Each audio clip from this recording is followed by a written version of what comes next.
नमस्कार साथियों। आज के चर्चा का मुख्य विषय है नेपाल की क्रांति, जैन जी क्रांति जिसको कहा जा रहा है। नेपाल में युवाओं की एक क्रांति हो गई।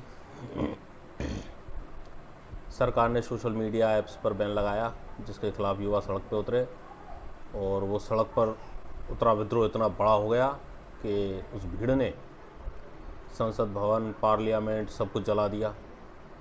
कल उन्होंने 500 करोड़ का एक होटल जला दिया। शॉपिंग मॉल्स में लूटपाट हो रही है, बैंकों में लूटपाट हो रही है और 13,000 के लगभग कैदी जेलों को तोड़कर भाग गए। चारों तरफ अराजकता का माहौल है। जिसको जिससे दुश्मनी थी वो उस दुश्मनी को भी निकाल रहा है। हत्याएं हो रही हैं क्योंकि इस समय राज्य में कोई भी मशीनरी नहीं है। नेपाल स्टेट में कोई भी मशीनरी नहीं है। कारणों की बहुत चर्चाएं हो रही हैं। कई लोग इसे युवाओं की क्रांति कह करके बड़ा प्रोत्साहन दे रहे हैं और कई लोग इसको जो है अमेरिका, यूरोप या बड़े देशों की साजिश बता रहे हैं। डीप स्टेट की जो धारणा है उस पर बल दे रहे हैं। मेरे हिसाब से ये जो पूरा मसला है, ये पूरा मसला असल में राजनीतिक संस्कृति से जुड़ा हुआ है। राजनीति विज्ञान के सभी विद्यार्थी और शिक्षक जानते हैं कि किसी भी देश की राज व्यवस्था के चरित्र निर्धारण में वहाँ की राजनीतिक संस्कृति का एक बहुत बड़ा महत्व होता है। राजनीतिक संस्कृति उन मूल्यों, उन प्रस्थापनाओं को बताती है जहाँ से उस देश के लोगों का राजनीतिक चरित्र निर्मित होता है।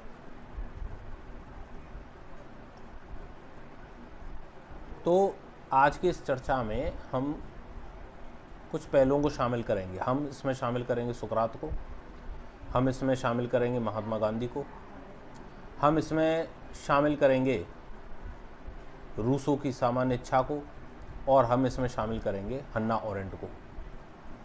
एक नज़र डालते हैं नेपाल के इतिहास पे। नेपाल में जो क्रांति हुआ है इसका जो मूल कारण है कि नेपाल में एक लंबा संघर्ष रहा राजतंत्र के खिलाफ। राजशाही को हटाने के लिए जो आंदोलन चला उसमें माओवादी भी शामिल रहे जो हिंसक क्रांति में विश्वास करते थे। अप्रैल 2006 में एक रिवॉल्ट हुआ जब 7 दलों ने मिलकर के और माओवादियों ने मिलकर के एक अलायंस बनाया जिसको 7 पार्टी अलायंस कहा गया। और अप्रैल 2006 की उस क्रांति के बाद राजशाही को हटा दिया गया। जनता सड़कों पर उतरी, उपद्रव हुआ, अनार्की हुई और उस अनार्की के बाद जो है हमने राजा को हटा दिया। 2008 में 2 साल लग गए ये तय करने में कि भाई राजा के पद को रखना है या नहीं रखना है, हमें संवैधानिक राजतंत्र बनाना है या गणतंत्र बनाना है। 2008 में हमने घोषणा कर दी कि उसे गणतंत्र बनाएंगे। फिर एक लंबी खींचतान रही 7 पार्टी बनाम माओवादियों के बीच में कि संविधान कैसा बनेगा, लोकतांत्रिक संविधान बनेगा या साम्यवादी संविधान बनेगा, किन मूल्यों को रखा जाएगा। तो दोनों के बीच खींचतान होती रही और 2015 में जाकर के नेपाल ने अपना संविधान अपनाया। 2008 से 2025 इन 17 सालों के दौरान 13 प्रधानमंत्री नेपाल में बने। ये एक राजनीतिक अस्थिरता का दौर था। आइए अब एक और उदाहरण देखते हैं बांग्लादेश का, क्योंकि वहाँ भी जो रिवॉल्ट हुआ है और प्रधानमंत्री शेख हसीना अभी भारत में निर्वासित जीवन जी रही है। बांग्लादेश के निर्माण की नींव भी एक आंदोलन से पड़ी जब शेख मुजीबुर रहमान साहब ने अवामी लीग बनाई और अपने ही जो पश्चिमी पाकिस्तान था हिस्से के साथ वहाँ से उन्होंने रिवॉल्ट किया। 1971 का भारत पाकिस्तान का युद्ध हुआ और इस युद्ध के बाद बांग्लादेश एक स्वतंत्र देश के रूप में अस्तित्व में आया। शेख मुजीबुर रहमान वहाँ के राष्ट्रपति बने और उन्होंने शासन सत्ता की कमान संभाली। और भारत के साथ उनके अच्छे संबंध थे।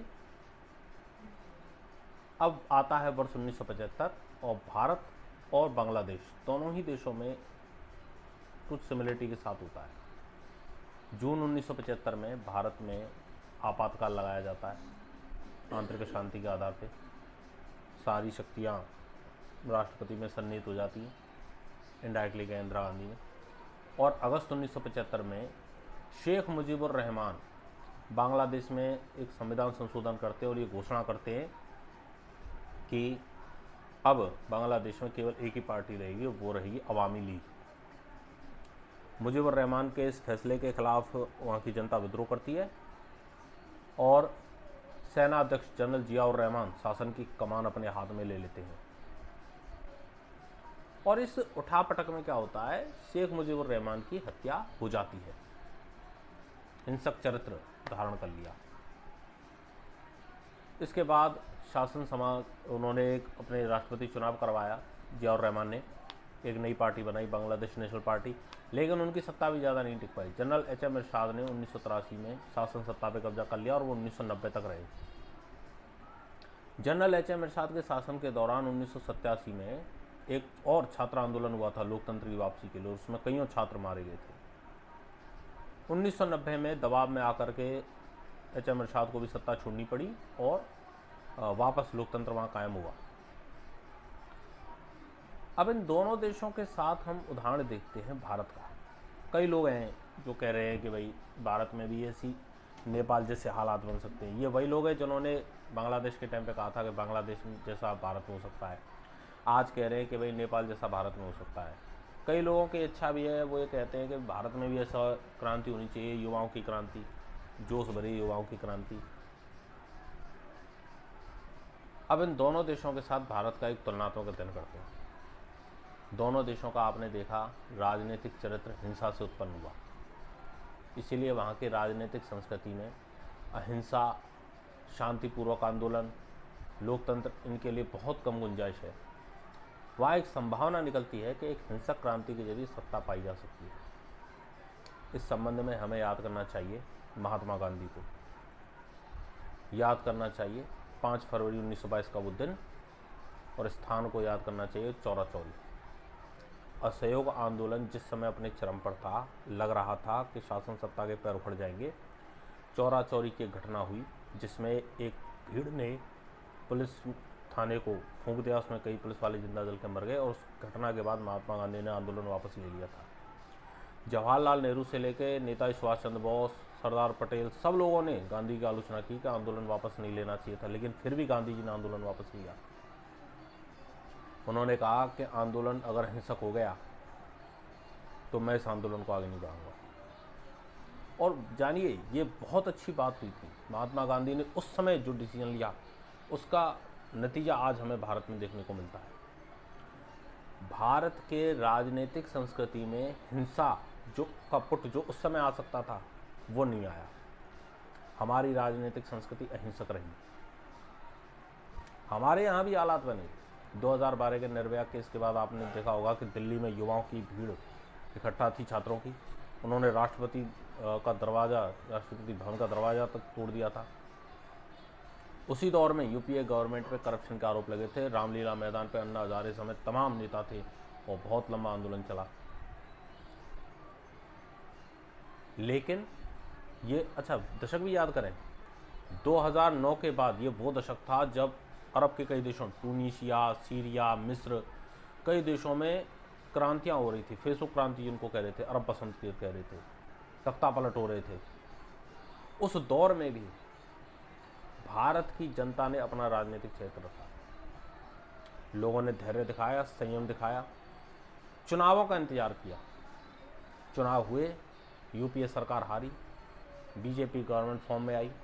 विकल्प के रूप में अरविंद केजरीवाल एक नए युवा नेतृत्व के रूप में सामने उभर करके आए।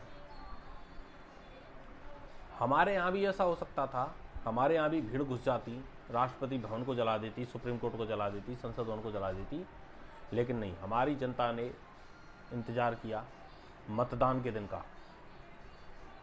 अब बहुत आसान होता है कि भीड़ इकट्ठी घरों से निकल आएगी, राष्ट्रपति भवन को फूंक देंगे।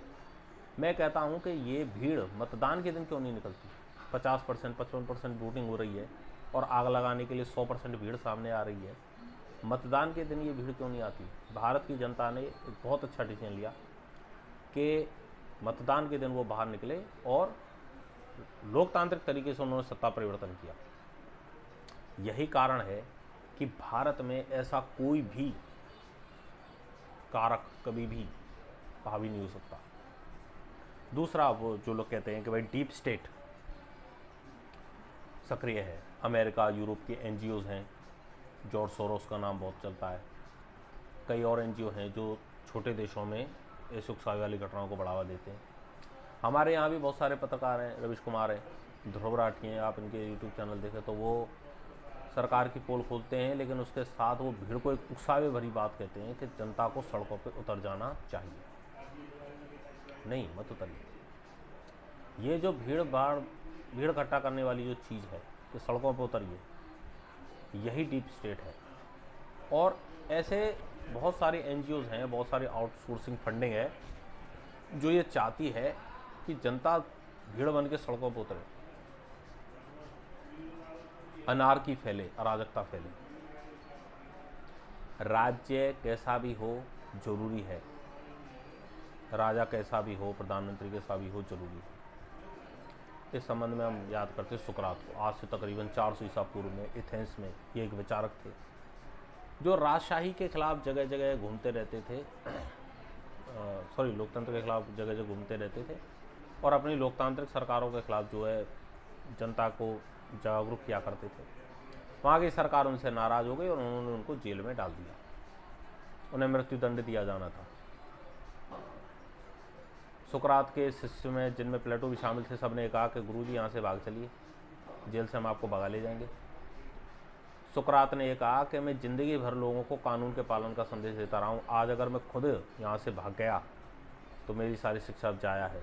दूसरी बात उन्होंने कही कि सरकारें कैसी भी हों, हर एक कानून का पालन होना चाहिए, क्योंकि अराजकता का यदि लोगों को स्वाद मिल गया तो भविष्य में लोग अनार्की करेंगे, किसी सत्ता को टिकने नहीं देंगे। तो उन्होंने खुद अपने हाथों से विष का प्याला पी लिया था, खाली इसलिए कि अराजकता की स्थिति नहीं होनी चाहिए, क्योंकि अराजकता बुरे से बुरे राज्य से भी बुरी है, उससे भी बदतर है। अब एक चीज़ कहते हैं कि भाई जैन जी क्रांति हो गई, युवाओं की क्रांति हो गई, युवाओं की बात कोई नहीं सुन रहा। एक भीड़ इकट्ठा हुई, उस भीड़ ने उपद्रव कर दिया। भारत में भी ऐसे बहुत प्रोटेस्ट हुए, सीए का प्रोटेस्ट हो रहा था, किसानों का प्रोटेस्ट हो रहा था, युवाओं का जो है कोई भी बेरोजगारी वाला प्रोटेस्ट हो, तो उस समय भीड़ इतनी एग्रेसिव होती है कि उन्हें ये लगता है कि हम ही भारत हैं, हम ही सब कुछ हैं और हमारी सुनवाई नहीं हो रही तो मतलब किसी की सुनवाई नहीं हो रही। अगर हमारे लिए सरकार बुरी है तो पूरे देश के लिए सरकार बुरी है। इसके लिए हमें याद करना चाहिए रूसो को, फ्रांस के हमारे विचार रूसो, जिन्होंने विचार दिया था सामान्य इच्छा का, कॉमनवेल का। आप एक भीड़ का हिस्सा हैं, आप उस भीड़ के साथ गए, उस भीड़ ने ये कहा कि हमारे साथ अत्याचार हो रहा, मतलब पूरे देश के साथ अत्याचार हो रहा, और आओ इस राष्ट्रपति भवन, संसद भवन को हम फूंक दें। दूसरा तरीका, आप मतदान करने जाइए। मतदान करने सब लोग आए हैं निकल करके, वो लोग भी जो कृषि प्रोटेस्ट में शामिल नहीं हुए वो लोग भी आए हैं, जो बोलते नहीं हैं वो लोग भी आए हैं।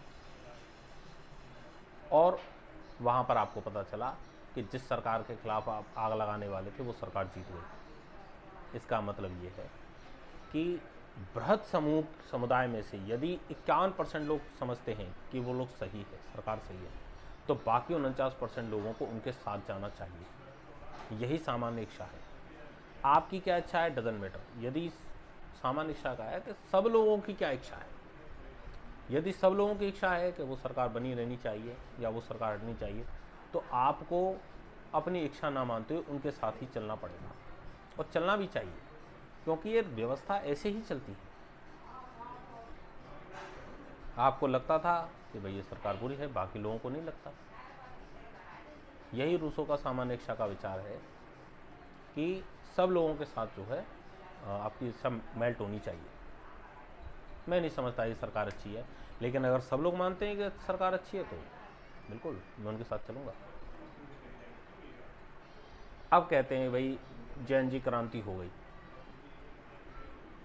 राष्ट्रपति प्रधानमंत्री को हमने भगा दिया, उन पे कब्जा कर लिया, बिल्डिंग इमारतों में आग लगा दी, बैंक लूट लिए, होटलों में आग लगा दी, हमने सब कुछ अनारकी कर दिया। उसके बाद क्या, बांग्लादेश में क्या हुआ, युवा नाम के टट्टुओं की भीड़ आ गई थी, उनको ये नहीं पता था कि पीछे कौन है।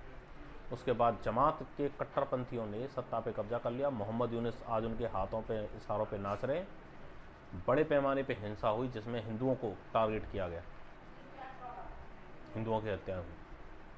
आज वही चीज़ नेपाल में हो रही है, लूट पाट लूट खसूट हो रही है। अभी ये भी नहीं पता कि प्रधानमंत्री कौन बनेगा, सेना कब्जा करेगी या वापस राजशाही आएगी। इस संबंध में हम याद करते हैं अमेरिका की यहूदी विचारक हन्ना अरेंट को, जिन्होंने अपनी पुस्तक ऑन रेवोल्यूशन में लिखा कि एक सफल क्रांति वही है जो अपने होने के बाद एक सुव्यवस्थित राजनीतिक व्यवस्था, एक शांति में स्थायी राजनीतिक व्यवस्था का निर्माण करती है। उन्होंने उदाहरण दिया अमेरिका का कि 1776 में जो अमेरिका में रिवोल्ट हुआ, उसके बाद अमेरिका जैसी एक सुदृढ़ शासन व्यवस्था निकल करके सामने आई। दूसरी तरफ उन्होंने उदाहरण दिया था सूबे संघ का कि भाई उनके क्रांति के बाद एक अनार्की स्टेट सामने आया। अपन जो है यहाँ उदाहरण ले सकते हैं भारत का और बांग्लादेश, नेपाल, इन देशों का। भारत का भी जन्म एक लंबे राष्ट्रीय आंदोलन के बाद हुआ, हम भी इस राष्ट्रीय आंदोलन के बाद अस्तित्व में आए, और चूँकि हमारी क्रांति सफल रही इसीलिए हमने एक सुदृढ़ और स्थायी शासन व्यवस्था को पाया है। जबकि नेपाल, बांग्लादेश, इनकी क्रांतियों को असफल क्रांति का उदाहरण दिया जा सकता है, क्योंकि ये जिस क्रांति का अस्तित्व में आए हैं वो उसके